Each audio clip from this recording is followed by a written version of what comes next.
महायुतीचे एक सदस्य आहेत की माहित नाही, पण माजी मंत्री सदाभाऊ खोत यांनी एक विधान केले.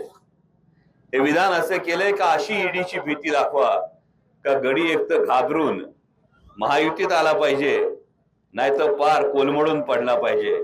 मान्य सदाभाऊ खोत यांना मी विनम्रतापूर्वक सांगू शकतो, या महाराष्ट्रानं आदिलशाही बघितली, मुघलशाही बघितली, निजामशाही बघितली, पण या शिवजन्मभूमीमध्ये छत्रपती शिवाजी महाराजांनी स्वाभिमानाचा असा अंगार निर्माण केला की जेवढी दडपशाही कराल मराठी माणूस मोडल पण वाकणार नाही, तो भिडणार, नडणार. आणि अशा पद्धतीने जर तुम्ही अरेरावी करत असलात तर मराठी माणूस उसळणार, एवढी गोष्ट ही नक्की आहे. आणि तशी साथ तुमच्या प्रत्येकाची पाठीशी असू द्या.